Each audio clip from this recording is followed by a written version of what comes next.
最近《花少》第6季正在热播当中，这档节目有个奇妙的传统，几乎每一季都会有一个让网友心生厌恶之感的搅屎棍，尤其是《花少2》，郑爽、许晴、毛阿敏个个不简单。到了第6季，便是大家公认的周雨彤。在上节目之前，周雨彤给观众的印象还停留在松弛感美女、文青女神、巨抛脸等正面形象，但节目刚播了没几期，她就被扣上了媚男、没礼貌、情商低这一大堆帽子，口碑几乎一夜塌房，被网友们反复鞭尸。而她也被网友戏称为皇族。在侯明昊过生日的那天，所有人都想给她一个惊喜，所以在节目的一开始，所有的准备工作都是悄咪咪的进行，所有人生怕说漏嘴，别让所有人的努力付之一炬。但是她却无视规矩和这么多人的努力，偷偷把给这个秘密提前透露给当事人，导致这个生日惊喜变得十分扫兴。在回到酒店时，看见桌子上有20多份外卖，就建议把外卖都拆了。这可是9人份的外卖，让他们几个人都给吃了，完全没有顾及其他人。有的人回来只能吃剩菜，有的人只能吃一根香蕉充饥。这种不顾别人自私自利的行为，立马戳中了网友的雷区。网友纷纷表示，第一个说她是精致文静女孩的人，真是一个天才。在花少6去巴黎观看奥运会的时候，他拍下来运动员张博恒因为失误而错失金牌，但是他还是在面向他自拍的时候露出了灿烂的笑容，好像是在嘲讽一样。这一举动瞬间引起了网友的不满，纷纷表示不要拿别人的痛苦当背景板。在网友的压力下，他最后删去了微博，但是他的风评却没有挽回来。在节目中，导演让2个新人设计旅游方案，但是新人们显然没有经验。这时，大姐陈好十分严肃地提出问题，并表示把问题解决了最重要，但她却让2个新人放手去干。网友心想，你这不是看着新人们出丑吗？之后，他们还开启了陈好的批斗大会，但是人家陈好身正不怕影子斜，反驳得有理有据，反倒是他偷鸡不成蚀把米。这场献祭陈好的闹剧，最后以他被网友冠上了 NPD 自恋的人格而告终。即使他享受了节目组皇族般的待遇，也避免不了他是精神世界里穷人的事实，剧本也救不了。每个真人秀有剧本都是正常现象，但是把自己越捧越黑的还是头一次见。在上一期节目中，由于他提出的分发经费的建议，致使到了法国经费不够用，宋茜不仅利用自己的人脉请大家吃豪华大餐，在之后听说他们要去非洲，直接联系了当地旅游局的人。再看看他，一开始夸下海口说不仅能搞一辆车方便大家出行，而且说要请大家吃豪华的法国西餐，结果他所谓的司机来了之后就带了一袋子水果，之后就走了，只留下他在风中凌乱。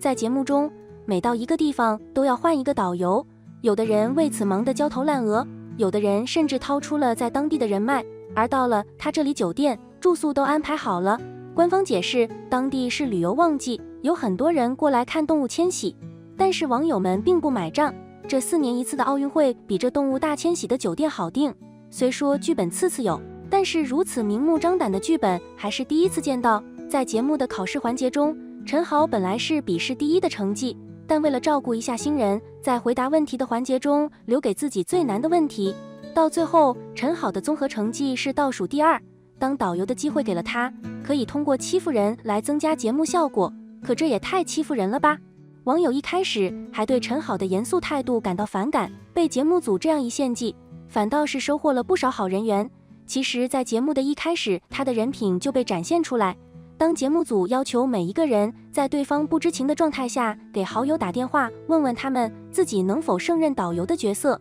其他人都是很快接听到了电话，并且大多数人都得到了自己满意的结果，但只有他给好友打电话老是打不通，等了半天终于打通了张碧晨的电话，谁知道他一上来就给人家投屏了，把人家弄得很尴尬。最后又问自己能否担任导游这个角色，没想到好友直接拆他的台，张碧晨直接表示怎么会让你当导游呢，我也跟你一起出去旅行过，你到那啥也不干。这下是真的搞笑了，原本要捧红的人黑了，原本要献祭的人却红了。但在这之前他的口碑一直很好，刚过而立之年的周雨彤虽然还没有真正大红大紫过，但他之前的观众缘还是相当不错的。在寒武纪、我在他乡挺好的、春色寄情人这几部代表作里，他演的角色的人设都挺讨喜，尤其是春色寄情人当中，她还演了身体残疾的庄杰，一位正在爱美年纪的年轻女演员，敢于挑战这样的角色，自然很容易赢得观众的好感和尊重。2015年，她就搭档了比自己小3岁的小鲜肉侯明昊，在《寒武纪》里上演了一出姐弟恋。剧火了之后，很多媒体都想拿他俩趁热炒一波 CP， 但周雨彤却很有分寸，在接受采访时一般不会主动谈到侯明昊，即便媒体问出和比自己小的侯明昊拍吻戏时是什么感觉这种引导性很强的问题时，他也非常直女地回答了一句感觉像犯罪，让记者一下子没法继续问了。在戏外，他也几乎不发自己和对戏男演员的合影，出现在他镜头里最多的异性反而是在圈里有妇女之友名号的造型师韩火火，一边跟男明星们保持着礼貌的距离，一边他又和女星们亲密无间。倪妮、孙谦、林允、金靖都和周雨彤玩得很好，很多女生看到她的时候也会不自觉地把这份单纯率真不做作的气质投射到自己的身上，这也是为什么她作为女明星但女粉更比男粉多的原因。说到这里，相信你一定会觉得周雨彤在娱乐圈里简直是股清流，等到了全方位无死角的真人秀综艺里，观众们才终于认识到了一个真实却并不可爱的周雨彤。还记得前面讲过的侯明昊吗？周雨彤当年并不热衷于跟侯明昊炒 CP， 不知道为啥，到了这档综艺里态度大变，几乎到了离不开侯明昊的地步。节目里有一段是嘉宾们被要求表演中国风的节目，侯明昊展示了一套武术，周雨彤在旁边格外捧场，尖叫连连。但等到女星陈好上场表演诗朗诵的时候，周雨彤的表情很值得玩味，鼓掌也变得有气无力起来，赤裸裸的双标实在太明显。而且陈好再怎么说也是长辈，等到大家一起去游泳的时候，周雨彤又呈现出一副旱鸭子下水的样子，一边失魂落魄的尖叫，一边为了不沉下去而跟侯明昊来了个十指相扣。女星金晨想上去帮帮他，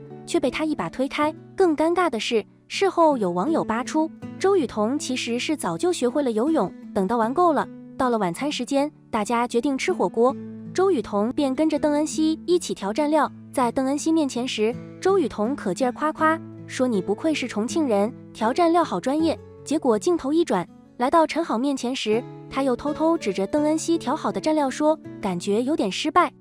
周雨彤这种让人不舒服的言行举止几乎贯穿了整个花少六，难怪他的路人缘会一夜之间消失殆尽。其实周雨彤已经不是第一次在综艺节目上爆雷，只不过以前的节目没有花少的关注度这么高，让他侥幸逃过一劫。还记得之前录毛血汪，周雨彤就得意洋洋地讲过自己很擅长给朋友准备惊喜，结果把自己性格中的很多缺点暴露得干干净净。他曾把一个很廉价的奥特曼手表装在一个很名贵的品牌的包装盒里送给吴磊，让吴磊先惊喜又无语。好在吴磊比较豁达，事后还表示要好好保存这个奥特曼手表。还有2020年，周雨彤和龚俊合作结束，他送龚俊的礼物是一张自己的写真。龚俊倒是个讲究人，不觉得这礼物廉价，反而还送了很名贵的酒给周雨彤当回礼。结果周雨彤竟然当场表示只送一瓶，自己会舍不得喝。龚俊无奈，只好又加送了一瓶。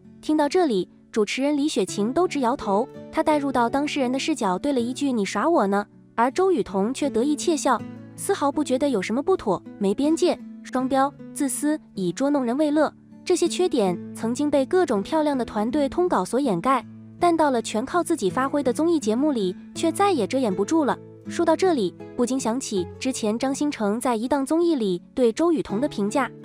狠毒、臭美、爱使唤人。曾经观众们以为这只是好友之间的玩笑，但现在随着周雨彤的黑料越扒越多，张新成这句话的含金量和真实性似乎都在上升。值得一提的是，张新成当时之所以要评价周雨彤，也是因为周雨彤想搬弄是非，先要求张新成挑一个在现场的明星，并说出对方的3个缺点。只不过他没想到，耿直的张新成直接把回旋镖打在了他自己的身上。对于演员而言，上综艺、真人秀可以让观众们终于有机会透过那些完美的角色，窥见他们在生活中相对真实的一面。周雨彤一把推开刘烨，挤到拍照镜头前，但这同时是把双刃剑，稍不留意就容易暴露缺点，口碑翻车。